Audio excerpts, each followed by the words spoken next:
ఈనాటి ఆరాధనలోనికి వెళ్ళడానికి ముందుగా చిన్న ప్రార్థన చేసుకుందాం. ప్రేమగల తండ్రి, పరిశుద్ధమైన దేవా, మరొకసారి నాయన ఇంతవరకు మీ యొక్క సన్నిధి, మీ యొక్క ప్రత్యక్ష మాకు అనుగ్రహించి నడిపిస్తున్నందుకు నాయన మీకు వేలాది స్తుతులు స్తోత్రాలు చెల్లిస్తున్నాను ప్రభా. మా జీవితాల్లో నాయన మీరు నమ్మదైనటువంటి దేవుడుగా ఉండి ఇంతవరకు నాయన మీ యొక్క కాపుదల భద్రత అనుగ్రహించి నడిపిస్తూ మరొక పునరుద్ధాన దినాలు మా ప్రభావ ఈ రీతిగా శుద్ధించడానికి కనపరచడానికి మాకు ఇచ్చిన ధన్యతను బట్టి నాయన మీకు స్తోత్రాలు చెల్లిస్తున్నాను ప్రభావ. ఆరాధన కొరకు నాయన మీ సిద్ధపరిచిన లేఖన భాగాలను మీరు దీవించండి, ఆశీర్వదించండి. మీ యొక్క పునరుద్ధానాన్ని, పునరుద్ధాన బలాన్ని, పునరుద్ధాన ఆశీర్వాదాలను జ్ఞాపకం చేసుకొని మా విశ్వాస జీవితాలను కొనసాగించడానికి, మరి ముఖ్యంగా మీరిచ్చిన గొప్ప నిరీక్షణను బట్టి నాయన మిమ్మల్ని స్తోత్రించడానికి, కీర్తించడానికి సహాయం చేయమని ప్రభువా మీ సన్నిధిలో ప్రార్థన చేస్తున్నాను. మా ప్రభువా మీ సన్నిధిలో మనల్ని మీరు జ్ఞాపకం చేసుకోండి. పనికిరాని పాత్రను మా ప్రభువా మీ నామానికి మహిమకరంగా వాడుకోవాల్సిందిగా ప్రార్థన చేస్తున్నాను ప్రభువా. నోటి మాంద్యము నుంచి, నాలుగు మాంద్యం నుంచి నన్ను విడిపించి నా నోటికి కావాల్సిన మాటలు కల్పించవలసిందిగా ప్రార్థన చేస్తున్నాం. మరి ముఖ్యంగా సంఘంలో ఉన్నటువంటి ప్రతి వారు కూడా నాయన మీ యొక్క ఔన్నత్యాన్ని జ్ఞాపకం చేసుకుని ఆత్మతోనూ సత్యముతోనూ ఆరాధించడానికి సహాయం చేయమని, మా ముందున్నటువంటి సమయం మా ప్రభువా మీ నామానికి మహిమకరంగా మాకు దీవెనకరంగా ఉంచి నడిపించమని యేసు క్రీస్తు నామములో అడిగి వేడుకుంటున్నాను మా తండ్రి, ఆమేన్. వాస్తవానికి పునరుద్ధాన ఆశీర్వాదాల గురించి మనము ధ్యానం చేస్తూ ఉన్నాం. ఇంకా పునరుద్ధానం గురించి లేదంటే ఈశ్వర్ దగ్గరే ఆగిపోయారా అనే అడగవలసిన అవసరం లేదు. కానీ ఎందుకంటే పౌలు అంటాడు కదా, ఆయన పునరుద్ధానమును, పునరుద్ధాన బలమును ఎరుగు నిమిత్తము అని చెప్పి పౌలు రాస్తూ ఉంటాడు. కాబట్టి విశ్వాసులమైనటువంటి నీవు నేను కూడా ఆయన పొందినటువంటి పునరుద్ధానాన్ని జ్ఞాపకం చేసుకుని, ఆ పునరుద్ధాన శక్తిని జ్ఞాపకం చేసుకుని అనుదినము కూడా మన జీవితాలను విశ్వాసంలో కొనసాగించవలసిన వారమై ఉంటున్నాం. ఎందుకంటే క్రైస్తవ విశ్వాస జీవితానికి పునరుద్ధానము అనేది ఆయువు పట్టు లాంటిది.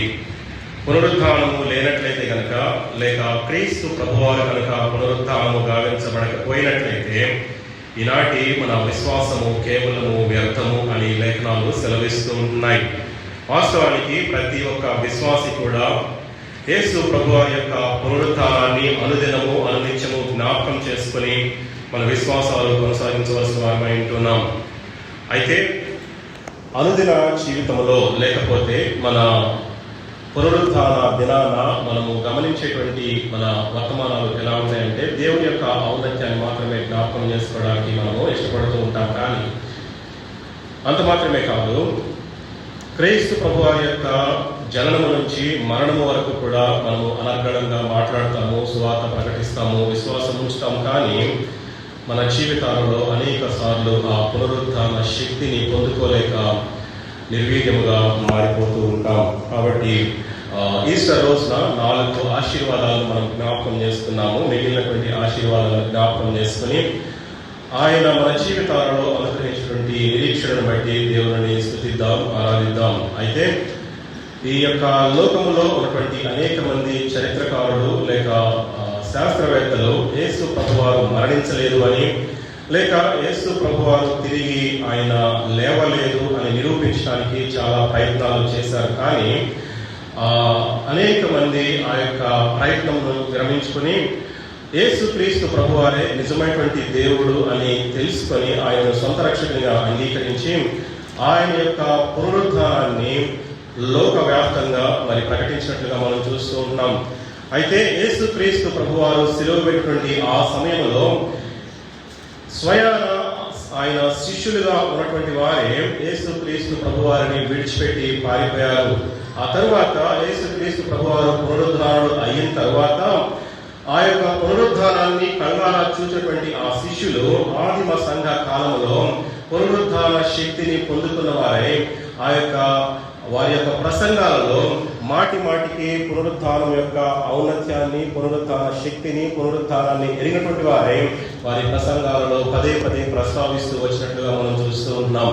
అయితే ఆయన సజీవుడిగా తిరిగి లేచిన తరువాత అకస్మాత్తుగా ఆయన తండ్రి కుడిపార్శ్వానికి ఆరోహణం కాలేదు, కానీ సుమారు 40 దినాల పాటు ఆయన భూమి మీద సజీవుడిగా ఉంటూ ఉన్నాడు. సుమారు 12 ప్రత్యక్షతలు ఆయన మానవులకి అనుగ్రహించినట్లుగా మనం లేఖనాల్లో చూస్తూ ఉన్నాం. ఆయన అనేక మందితో కలిసి భోజనం చేశాడు. అనేక మందికి ఆయన శరీరాన్ని తడివి చూసేటువంటి భాగ్యాన్ని అనుగ్రహించాడు. ఆయన పునరుద్ధారుడు అయిన తర్వాత అనేక మందితో మాట్లాడుతూ వచ్చినట్లుగా మనము లేఖనాల్లో చూస్తూ ఉన్నాం. ఆ యొక్క ఖాళీ సమాధి నేటి వరకు ఆ రీతిగానే ఉంటూ ఉన్నట్లుగా మనం చరిత్రలో చూస్తూ ఉన్నాం. ఆ యొక్క 12 ప్రత్యక్షతలు మనము లేఖనాల్లో చూస్తూ ఉన్నాం, కానీ వాస్తవానికి వాటిని చదివేటువంటి అవకాశం కానీ సమయం కానీ మనకు లేని కారణంగా దేవుడు మన జీవితాలలో ఆయన యొక్క పునరుద్ధానం ద్వారా మనకు కలిగించినటువంటి ఆశీర్వాదాలను మాత్రమే జ్ఞాపకం చేసుకోవడానికి మనము ప్రయత్నం చేద్దాం. అయితే యేసుక్రీస్తు ప్రభువారు ఎందుకు తిరిగి లేచారు అని కనుక ఆలోచన చేసినట్లయితే, ఆయన శక్తిని నిరూపించుకోవడానికో లేక ఆయన యొక్క మహిమను, ఆయన యొక్క అధికారాన్ని ఈ లోకానికి చూపించుకోవడానికి కాదు, కానీ ఆయన యందు విశ్వాసం ఉంచినటువంటి నీకు నాకు కూడా ఆయన కొన్ని పునరుద్ధార ఆశీర్వాదాలను అనుగ్రహించినట్లుగా మనము లేఖనాల్లో చూస్తూ ఉన్నాం. అయితే మొట్టమొదటిగా మనం ఆలోచన చేసినట్లయితే 1 కొరింథీయులకు రాసిన పత్రిక 15వ అధ్యాయం 14 నుంచి 19వ వచనాలను చూసినట్లయితే, మన క్రైస్తవ విశ్వాసానికి ఒక బలమైన పునాది ఈ యొక్క పునరుద్ధానము అని మనము చూస్తూ ఉంటున్నాం. పునరుద్ధానము ఒకవేళ యేసుక్రీస్తు ప్రభువారు కనుక పునరుద్ధారుడు అవ్వకుండా ఉన్నట్లయితే నీవు నేను ఉంచినటువంటి విశ్వాసము వ్యర్థము అని చెప్పి అక్కడ పౌలు రాస్తూ ఉంటున్నాడు. కేవలము విశ్వాసం మాత్రమే కాదు, కానీ మనం ప్రకటించేటువంటి సువార్త వ్యర్థము, మనం చేసేటువంటి పరిచర్య వ్యర్థము, మనము ఆయన యందు ఉంచినటువంటి విశ్వాసం కూడా వ్యర్థమే అని చెప్పి, మనకంటే దౌర్భాగ్యులు ఇంకెవరు ఉండరు అని చెప్పి ఆయన పౌలు రాసినట్లుగా మనం చూస్తూ ఉంటున్నాం. కాబట్టి ఆయన యొక్క పునరుద్ధానాన్ని విశ్వసించినటువంటి నీవు నేను కూడా ధన్యులముగా ఉంటూ ఉన్నాం. మన క్రైస్తవ విశ్వాసానికి ఆయన పునరుద్ధానము ఒక బలమైనటువంటి పునాదిగా ఉంటుంది అని చెప్పి మనం చూస్తూ ఉంటున్నాం. రెండవదిగా ఆలోచన చేసినట్లయితే, విశ్వాసి కూడా మరణాన్ని జయిస్తాడు అని చెప్పి ఆ యొక్క పునరుద్ధానం మనకి రుజువు చేస్తూ ఉంటుంది. 1 కొరింథీయులకు రాసిన పత్రిక 15వ అధ్యాయం 54వ వచనంలో చూసినప్పుడు, ఈ యొక్క క్షయమైపోయేటువంటి శరీరము అక్షయతను ధరించుకుంటుంది అని, మర్త్యమైపోయేటువంటి శరీరము అమర్త్యతను ధరించుకుంటుంది అని చెప్పి లేఖనాల్లో సెలవిస్తూ ఉంటున్నాడు. కాబట్టి ఆయనను విశ్వసించినటువంటి నీవు నేను కూడా యేసుక్రీస్తు ప్రభువారు ఏ రీతిగా అయితే మరణాన్ని తిరిగి జయించి లేచి ఉంటున్నారో ఆ రీతిగానే విశ్వాసంలో నీవు నేను కూడా మరణాన్ని జయిస్తాము అనేటువంటి గొప్ప ఆ యొక్క వాగ్దానం మనకి ఇవ్వనట్లుగా మనం చూస్తూ ఉంటున్నాం. మూడవదిగా ఆలోచన చేసినట్లయితే, యేసుక్రీస్తు ప్రభువారి యొక్క పునరుద్ధానము విశ్వాస జీవితాలలో ఆయన అనుగ్రహించినటువంటి గొప్ప నిరీక్షణకు తార్కాణంగా మనం చూస్తూ ఉంటున్నాం. ప్రియులారా, 1 తెస్సలోనికీయులకు రాసిన పత్రిక 4వ అధ్యాయం 13వ వచనంలో మనందరికీ తెలిసినటువంటి మాట, సహోదరులారా, నిరీక్షణ లేని ఇతరుల వలె మీరు దుఃఖపడకుండా నిమిత్తము నిద్రించుచున్న వారిని గూర్చి మీకు తెలియకుండా మాకు ఇష్టం లేదు అంటున్నాడు. ఇక్కడ వాస్తవానికి పౌలు మరణించినటువంటి విశ్వాసుల గురించి వ్రాస్తూ ఉంటున్నాడు. క్రొత్త నిబంధనలో మరణానికి సాదృశ్యంగా నిద్ర అనేటువంటి పదాన్ని వాడినట్లుగా మనం చూస్తూ ఉంటున్నాం. యేసుక్రీస్తు ప్రభువారు శరీరధారిగా ఉన్న దినాలలో యాయీరు కుమార్తెను కూడా ఆయన అంటూ ఉన్నాడు కదా, నిద్రిస్తూ ఉంది ఈ చిన్నది అని చెప్పి అక్కడ సంబోధిస్తున్నట్టుగా మనం చూస్తూ ఉంటున్నాం. స్టెఫను కూడా రాళ్లతో కొట్టబడి నిద్రించినట్లుగా, క్రీస్తునందు నిద్రించినట్లుగా వ్రాయబడుతూ ఉంటుంది. కాబట్టి ఆ క్రొత్త నిబంధనలో మరణానికి సాదృశ్యంగా పదే పదే నిద్ర అనేటువంటి మాట వ్రాయబడుతూ ఉంటుంది. కాబట్టి యేసుక్రీస్తు ప్రభువునందు నిద్రించిన వారికి ఆయన ఇచ్చినటువంటి గొప్ప నిరీక్షణ ఏంటంటే, నీవు నేను కూడా తిరిగి లేచి సదాకాలము ఆయనతో పాటు ఉంటాము అనేటువంటి గొప్ప నిరీక్షణను మనకు అనుగ్రహించినట్లుగా మనం చూస్తూ ఉంటున్నాం. ప్రియులారా, నాలుగవదిగా ఆలోచన చేసినట్లయితే, ఆయన పునరుద్ధానము మన నిత్య జీవానికి గొప్ప హామీని అనుగ్రహిస్తున్నట్లుగా మనం చూస్తూ ఉంటున్నాం. యోహాను సువార్త 11వ అధ్యాయం 25, 26 వచనాల్లో చూసినట్లయితే ఆయన ఒక ప్రకటన చేస్తూ ఉన్నాడు కదా, పునరుద్ధానమును జీవమును నేనే అని ఒక గొప్ప ప్రకటన చేస్తున్నట్లుగా మనం చూస్తూ ఉంటున్నాం. వాస్తవానికి యోహాను సువార్తలో యేసుక్రీస్తు ప్రభువారు పదే పదే నేనే అనేటువంటి మాటను ఆయన 7 సార్లు ఉపయోగించినట్లుగా మనం లేఖనాల్లో చూస్తూ ఉంటున్నాం. ఈ యొక్క 25వ వచనంలో పునరుద్ధానమును జీవమును నేనే అని చెప్తూ ఉంటున్నాడు. నా యందు విశ్వాసం ఉంచువాడు చనిపోయినను బ్రతుకును, బ్రతికి నా యందు విశ్వాసం ఉంచువాడు ప్రతి వాడును ఎన్నటికి చనిపోడు అంటూ ఉన్నాడు. ఆయన యందు విశ్వాసం ఉంచినటువంటి ప్రతి ఒక్కరు కూడా ఏ ఒక్క మానవుడైనా కూడా మరణించవలసిన వాడై ఉంటున్నాడు. మరణించినటువంటి మానవుడు, ఆయన యందు విశ్వాసం ఉంచినటువంటి మానవుడు తిరిగి లేస్తాడు. ఆ మానవుడు లేకపోతే ఆ రక్షించబడినటువంటి విశ్వాసి ఎన్నడూ కూడా చనిపోడు అనేటువంటి గొప్ప వాగ్దానాన్ని మనకి అనుగ్రహించినట్లుగా చూస్తూ ఉంటున్నాం. ఈ యొక్క 11వ అధ్యాయంలో చూసినట్లయితే పునరుద్ధానం పట్ల మార్తకు ఉన్నటువంటి ఒక సాధారణమైనటువంటి నమ్మకము నుంచి పునరుద్ధానము ఆయనే, పునరుద్ధానము చెందించవలసిన వాడు, పునరుద్ధానము గావించబడేటువంటి వాడు ఆయనే, మనల్ని సజీవులుగా తిరిగి లేపేవాడు కూడా ఆయనే అటువంటి గొప్ప అచంచలమైనటువంటి విశ్వాసంలోనికి మార్తను ఆయన నడిపించినట్లుగా మనం చూస్తూ ఉంటున్నాం. అయితే 5వదిగా మనం చూసినట్లయితే మొదటి తెస్సలోనికీయులకు రాసిన పత్రిక 4వ అధ్యాయం 14వ వచనంలో ఆయన యొక్క పునరుద్ధానము మన పునరుద్ధానానికి హామీ ఇచ్చినట్లుగా మనం చూస్తూ ఉంటున్నాం. మొదటి తెస్సలోనికీయులకు రాసిన పత్రిక 4వ అధ్యాయం 14వ వచనంలో యేసు మృతి పొంది తిరిగి లేచినని మనము నమ్మిన ఎడల అదే ప్రకారము యేసునందు నిద్రించిన వారిని దేవుడు ఆయనతో కూడా వెంటబెట్టుకుని వచ్చును అని చెప్తూ ఉంటున్నాడు. వాస్తవానికి ఈ యొక్క మాటలు సంఘము ఎత్తబడటాన్ని సూచిస్తూ ఉన్నాయి. వెంటబెట్టుకుని వచ్చును అనేటువంటి మాట యేసునందు నిద్రించినటువంటి వారు ఆయనతో పాటే ఉన్నారని, ఆయన తిరిగి వచ్చినప్పుడు ఆయనతో పాటే తిరిగి ఈ మధ్యాకాశంలోనికి తిరిగి వస్తారు అనేటువంటి మాటలు ఇక్కడ మనకు కనబడుతూ ఉంటున్నాయి. యేసునందు నిద్రించిన వారిని మనం ఇలా అర్థం చేసుకోవచ్చు. యేసు చేత నిద్రపుచ్చబడిన వారు అని అర్థం చేసుకోవచ్చు. అలసిపోయినటువంటి బిడ్డని ఏ రీతిగా అయితే తల్లిదండ్రులుగా పడక మీదకి చేరుస్తారో ఆ రీతిగానే ఈ యొక్క లోక యాత్రను ముగించేటప్పుడు ఆయన యందు విశ్వాసం ఉంచినటువంటి పరిశుద్ధులని తగిన సమయంలో తగిన రీతిగా ఆయన వద్ద నిద్రపుచ్చుతాడు అనేటువంటి మాటగా మనం అర్థం చేసుకోవాల్సిన వారమై ఉంటున్నాం. పిల్లరా, మరణాన్ని గురించి ఇలా అర్థం చేసుకోవచ్చు. మనం మరణించినటువంటి వెంటనే తండ్రితో గడపటానికి యేసుక్రీస్తు ప్రభువారి యొక్క కుడిపార్శ్వాన ఆరోహణ అవడానికి ఇక్కడ విడిపించబడినటువంటి ఆత్మ ఆయన సన్నిధికి వెళ్ళిపోతూ ఉంటుంది. మంటి నుంచి తీయబడినటువంటి శరీరము తిరిగి మంటికి కలిసిపోతుంది అనేటువంటి సత్యాన్ని మనము జ్ఞాపకము చేసుకోవాల్సిన వారమై ఉంటున్నాం.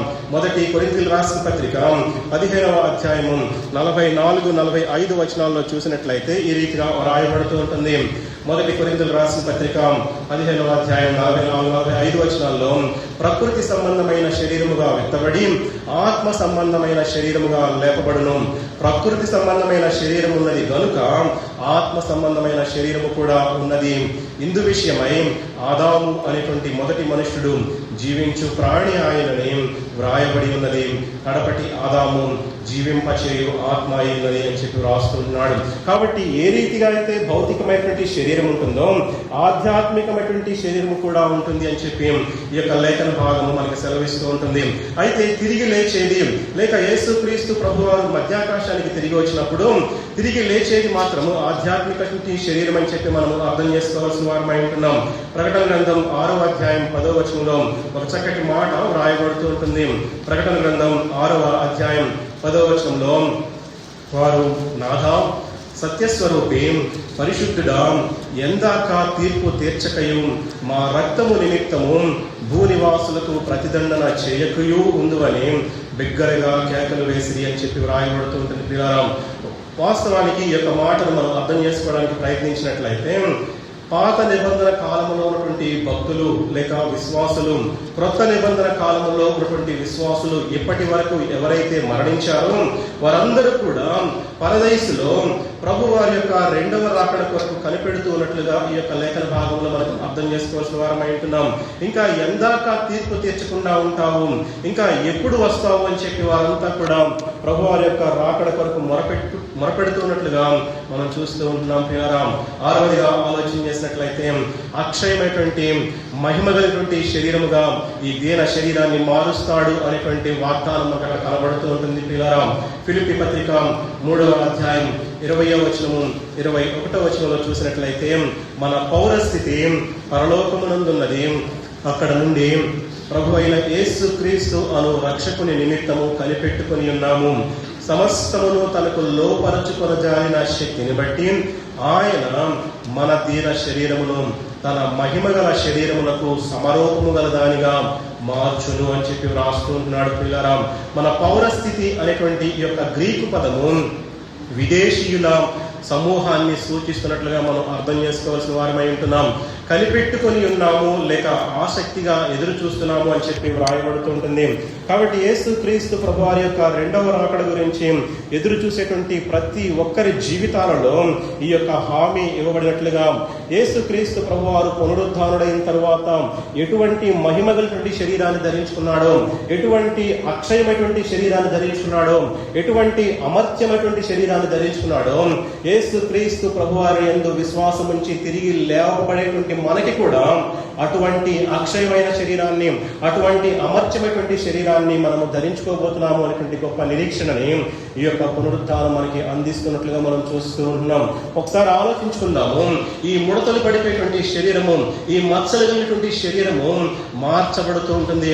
ఏ రీతిగా మార్చబడుతుందంటే, పునరుద్ధానుడైన యేసు క్రీస్తు ప్రభువారు ఆ సమాధిని జయించి తిరిగి లేచిన తర్వాత ఎటువంటి మహిమ కలిగినటువంటి శరీరాన్ని ధరించుకున్నాడో అటువంటి మహిమ కలిగినటువంటి శరీరాన్ని నీవు నేను కూడా ధరించుకోబోతున్నాము అనేటువంటి గొప్ప వాగ్దానాన్ని మనం ఇక్కడ చూస్తూ ఉంటున్నాం ప్రియులారా. ఆ తర్వాత ఆలోచించినట్లయితే పునరుద్ధానము అనేది యేసు క్రీస్తు ప్రభువారు మన కొరకు చేస్తున్నటువంటి విజ్ఞాపన మనకు కనబడుతూ ఉంటుంది ప్రియులారా. రోమా పత్రిక 8వ అధ్యాయం 34వ వచనంలో చక్కటి మాట రాయబడుతూ ఉంటుంది. రోమా పత్రిక 8వ అధ్యాయం 34వ వచనంలో, శిక్ష విధించువాడెవడు? చనిపోయిన క్రీస్తు యేసే, అంతేకాదు మృతులలో నుండి లేచిన వాడును, దేవుని కుడిపార్శ్వమున ఉన్నవాడును, మన కొరకు విజ్ఞాపనము కూడా చేయువాడును ఆయనే అనేటువంటి మాట ఇక్కడ రాయబడుతూ ఉంటుంది. ఈ యొక్క వచనంలో 4 నిర్దిష్టమైనటువంటి విషయాలు కనబడుతూ ఉంటున్నాయి. మొట్టమొదటిగా యేసు క్రీస్తు ప్రభువారు ప్రతి ఒక్క పాపి కొరకు మరణించాడు అనేటువంటి విషయం ఇక్కడ కనబడుతూ ఉంటుంది. రెండవదిగా ఆయన తిరిగి లేచాడు అనేటువంటి వాస్తవం ఇక్కడ కనబడుతూ ఉంటుంది. మూడవదిగా ఆయన తిరిగి లేచిన తర్వాత తండ్రి కుడిపార్శ్వానికి ఆరోహణుడైనట్లుగా మనం చూస్తూ ఉంటున్నాం. నాలుగవదిగా ఆయన నిరంతరము మన కొరకు విజ్ఞాపన చేస్తున్నట్లుగా మనం చూస్తూ ఉంటున్నాం పిల్లరా. కాబట్టి ఆయన తండ్రి యొక్క కుడిపార్శ్వాన కూర్చొని, వీరి పాపాల కొరకు నేను మరణించాను, తగిన వెల చెల్లించాను, వారి మీద ఉన్నటువంటి ప్రతి విధమైన శిక్ష యావత్తును కూడా నేను కొట్టివేసి ఉన్నాను అని చెప్పి తండ్రికి పదే పదే పదే పదే ఈ లోకమున్నటువంటి నీ కొరకు నా కొరకు కూడా ఆయన విజ్ఞాపన చేస్తున్నట్లుగా మనం చూస్తూ ఉన్నాం. హెబ్రీ పత్రిక 7వ అధ్యాయం 24, 25 వచనాల్లో ఈ రీతిగా రాయబడుతూ ఉంటుంది. ఈయన నిరంతరము ఉన్నవాడు కనుక మార్పు లేని యాజకత్వం కలిగిన వాడాయను. ఈయన తన ద్వారా దేవుని యొద్దకు వచ్చి వారి పక్షమున విజ్ఞాపనము చేయుటకు నిరంతరము జీవించున్నాడు కనుక వారిని సంపూర్ణంగా రక్షించుటకు శక్తిమంతుడై ఉన్నాడు అని చెప్పి వ్రాయబడుతుంటుంది పిల్లారా. కాబట్టి ఆయన నిరంతరము జీవిస్తున్నాడు. నిత్యుడైనటువంటి దేవుడు తండ్రి కుడిపార్శ్వానికి కూర్చొని నీ కొరకు నా కొరకు ఆయన పునరుద్ధానటువంటి యేసు క్రీస్తు ప్రభువారు విజ్ఞాపన చేస్తున్నట్లుగా మనం చూస్తూ ఉంటున్నాం.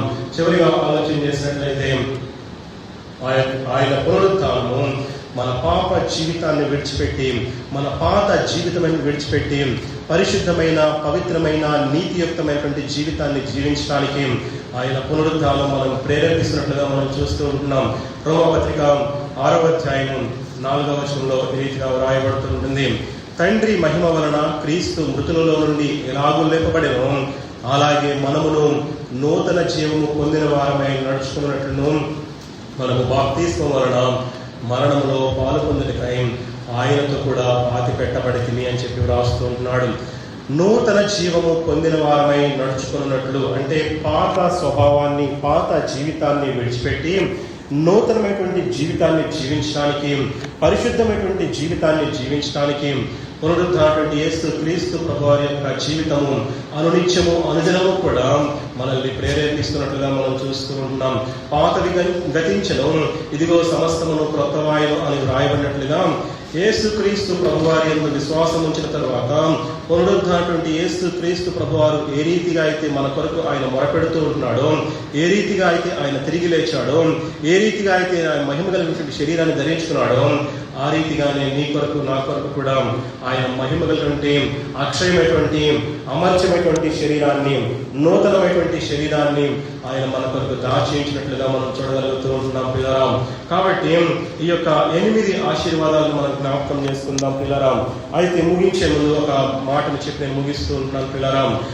ఒకసారి ఈ యొక్క లోకములో జన్మించినటువంటి వారు, అంటే తల్లి గర్భంలో నుంచి భౌతిక సంబంధమైన జననాన్ని జన్మించిన వారు 2 సార్లు మరణించవలసిన వారు అంటున్నారు. అంటే భౌతికంగా మరణిస్తూ ఉంటున్నారు. వారు పాపాలను విడిచిపెట్టుకోలేక ఈ లోకంలో మరణిస్తూ ఉన్నారు కాబట్టి వారి కొరకు 2వ మరణం సిద్ధపరచబడినట్లుగా మనం చూస్తూ ఉంటున్నాం. అయితే 2 సార్లు జన్మించినటువంటి వారు, అంటే ఒకే ఒకసారి వారు మరణిస్తూ ఉంటున్నారు. వారికి 2వ మరణము లేదు అనేటువంటి సత్యాన్ని జ్ఞాపకం చేసుకోవాల్సిన వారు అంటున్నాం పిల్లరాం. మరి మనము ఒకసారి జన్మించి ఉంటున్నామా, 2 సార్లు మనము జన్మించి ఉంటున్నామా? మనల్ని మనము పరీక్షించుకోవాల్సిన వారమై ఉంటున్నాం పిల్లరాం. ఉగాండా దేశంలో సుమారు 50 సంవత్సరాల క్రితము ఒక క్రైస్తవ పునరుజ్జీవము రగులుకుంటూ ఉంది. అయితే అక్కడ క్రైస్తవ విశ్వాసము ఎంతగానో బలపడుతున్నటువంటి దినాలలో ఇది అమీన్ అనేటువంటి ఒక సైనిక అధికారి ఆ ఉగాండా దేశంలో ఉన్నటువంటి క్రైస్తవులందరినీ హతమార్చడానికి పూనుకున్నాడు. ఆయన క్రింద ఉన్నటువంటి సైనికులకి ఆజ్ఞాపించాడు కదా, మీ బూట్లతో విశ్వాసుల్ని తొక్కివేయండి, మీ బూట్లతో వారి ప్రక్కటెముకలను విరగొట్టండి, వారిని తగలబెట్టండి అనేటువంటి క్లియర్ ఇన్స్ట్రక్షన్స్ వారికి ఇచ్చి ఆ యొక్క దేశంలో ఉన్నటువంటి క్రైస్తవులందరినీ సమూలంగా నిర్మూలన చేయడానికి, తగలబెట్టడానికి ఆయన అధికారము ఇచ్చినట్లుగా మనము ఆ యొక్క చూస్తూ ఉంటున్నాం. అయితే కిఫా సెంపాంగో అనేటువంటి ఒక యవనస్తుడు బోధకుడు ఉన్నాడు. ఆ యవనస్తుడు మరొక బోధకుడిని ఆ యొక్క సైనికాధికారులు ఏ రీతిగా తగలబెట్టారో చూస్తూ ఉన్నాడు. ఎందుకు ఆయనను చంపివేశారు అంటే, యేసుక్రీస్తు ప్రభువారు పునరుద్ధారుడు అయ్యాడు అనేటువంటి సత్యాన్ని బోధిస్తూ ఉన్నందుకు గాను ఒక యవన బోధకుడిని చంపివేసినట్లుగా ఆ యొక్క చరిత్రలో చూస్తూ ఉంటున్నాం. అయితే కిఫా సెంపాంగో అనేటువంటి యవన బోధకుడు ఆ యొక్క ఈస్టర్ రోజున మనమందరం కూడా పునరుద్ధరణటువంటి యేసు క్రీస్తు ప్రభువారిని ఆరాధిద్దాం రండి అని చెప్పి పిలిచినప్పుడు సుమారు 7,000 మంది ఒక స్టేడియంలోనికి జొరబడి దేవుని ఆరాధిస్తూ ఉంటున్నారు. ఆ రీతిగా ఆరాధిస్తూ ఉన్నప్పుడు 5 సైనికులు, ఇది అమీన్ అనేటువంటి ఆ యొక్క సైనికాధికారి చేత పంపబడినటువంటి 5 సైనికులు ఆ యొక్క స్టేడియంలోనికి ప్రవేశించి రహస్యంగా వారి యొక్క ఆరాధనని ఆపివేసి అక్కడ ఉన్నటువంటి కిఫా సెంపాంగోని తుపాకులు గురిపెట్టి తల మీద బెదిరించారు. ఇది అమీన్ అనేటువంటి మా అధికారి ఆ క్రైస్తవ విశ్వాసాన్ని నిర్మూలన చేయడానికి ప్రయత్నిస్తూ ఉంటే నీవేమో ఆ ఉజ్జీవాన్ని రగిలిస్తూ ఉంటున్నావు. క్రీస్తు ప్రభువారు పునరుద్ధరణయ్యాడని చెప్పి నువ్వు గట్టిగా ప్రకటిస్తూ ఉంటున్నావు. ప్రకటించడానికి వీలు లేదని చెప్పి ఆ 5 సైనికులు ఆ కిఫా సెంపాంగో అనేటువంటి యవన బోధకుడి మీద మరి గురిపెట్టి ఉంటూ ఉన్నారు. అయితే గురిపెట్టి ఆ యొక్క వ్యక్తిని అడిగారు కదా, నీవేమైనా చివరి మాటలు ఉన్నాయా అని అడిగినప్పుడు ఆయన ప్రభు వారికి ప్రార్థించాడు. చాలా నిర్వీర్యమైపోయిన స్థితిలో ఉంటూ పునరుద్ధరణటువంటి యేసు క్రీస్తు ప్రభు వారికి ప్రార్థన చేసి పునరుద్ధరణ శక్తిని పొందుకొని ఆయన ఒక మాట అన్నాడు. ఏమన్నాడంటే, నేను యేసు క్రీస్తు ప్రభు వారిని నా సొంత రక్షకునిగా అంగీకరించాను. నా జీవితము, నా శేష జీవితము, ఒకవేళ నేను ఈ లోకములో కన్ను మూసినప్పటికీ, మీ చేత చంపబడినప్పటికీ, మీ చేత ఈ లోకములో హతసాక్షిగా మరణించడానికి నేను సిద్ధముగా ఉన్నాను. అయితే ఈ లోకములో నా శరీరము ఈ లోకాన్ని విడిచిపెట్టినప్పటికీ మరుక్షణములో నేను దేవునితో పాటు సదాకాలము ఉంటాను అనేటువంటి గొప్ప నిరీక్షణ నాకుంది అని సువార్త ప్రకటించినప్పుడు ఆ యొక్క సైనికాధికారి యొక్క కెప్టెన్ ఎవరైతే ఉన్నాడో ఆ వ్యక్తి మౌనముగా ఆ కిఫా సెంపాంగు పాదాల దగ్గర కూలబడిపోయి ఉన్నాడు. అన్నాడు కదా, ఆయన ఆ ప్రకటించినటువంటి ఆ మాటలు ఆ వ్యక్తి హృదయంలో ఎంతో లోతుగా గుచ్చుకొనిపోయి ఉంటున్నాయి.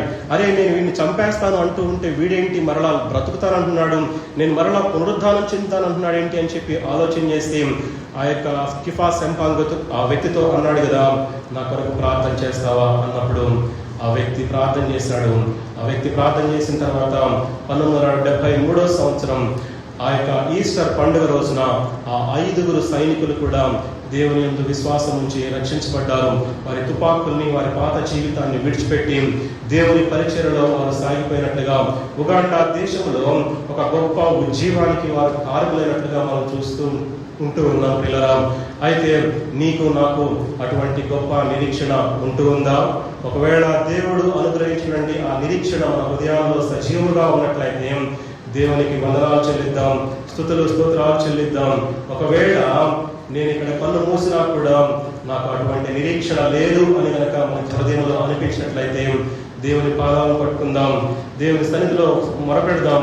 ఏ పాపము, ఏ బలహీనత దేవునికి మనకి అడ్డంగా వస్తుందో ఆ బలహీనతను విడిచిపెట్టి దేవుని సన్నిధిలో ఒప్పుకొని తిరిగి దేవుని స్తుతిద్దాం. ఆ యొక్క పునరుద్ధాన ఆశీర్వాదాలను జ్ఞాపకం చేసుకుని ఆ గొప్ప నిరీక్షణ కలిగినటువంటి వారమై నీవు నేను కూడా దేవుని స్తుతిద్దాం, ఆరాధిద్దాం. అట్టి గొప్ప నిరీక్షణ నీకు నాకు కూడా పరిశుద్ధాత్మ దేవుడు అనుగ్రహించి నడిపించును గాక.